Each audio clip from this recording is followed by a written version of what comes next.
ادشاہ زارون اور جادوئی آئینہ قسط نمبر 2 3 سوالات ایک تقدیر۔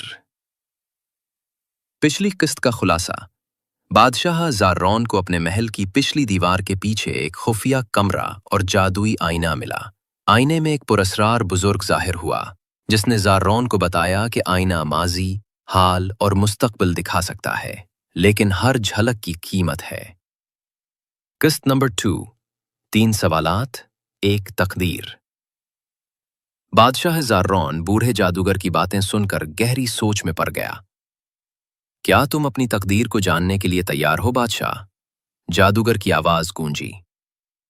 ہاں، مگر مجھے قربانی کا علم ہونا چاہیے، میں اندھیرے میں قدم نہیں رکھ سکتا، زارون نے سنجیدگی سے کہا۔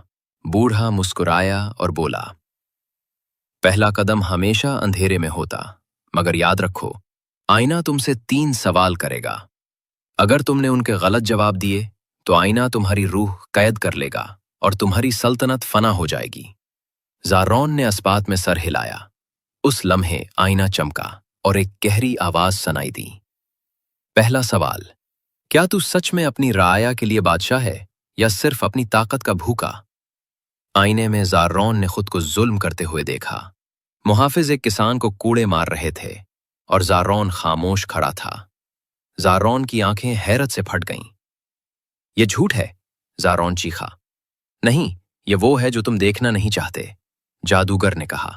جواب دو، زارون نے لرزتے ہوئے کہا۔ میں نے کئی بار خاموشی اختیار کی، شاید میں نے خود کو رعایا کا خیر خواہ سمجھا، مگر حقیقت میں میں اقتدار کا غلام بن چکا تھا۔ آئینہ تھر تھرا کر ساکن ہو گیا۔ جادوگر نے سر ہلایا۔ درست جواب۔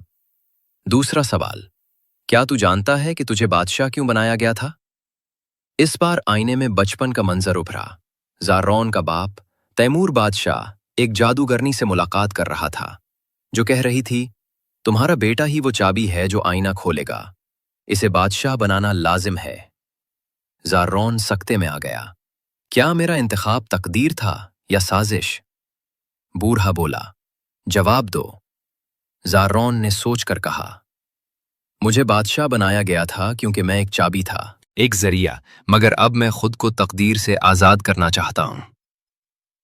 آئینہ پھر سے چمکا اور آواز آئی، درست۔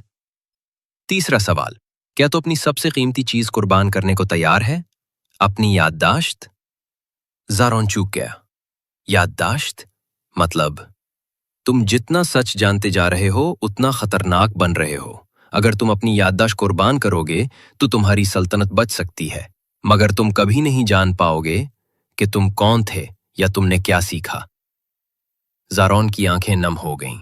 اگر میں بھول گیا تو میری رعایا کا کیا؟ اگر میں وہی غلطیاں دہرا بیٹھا؟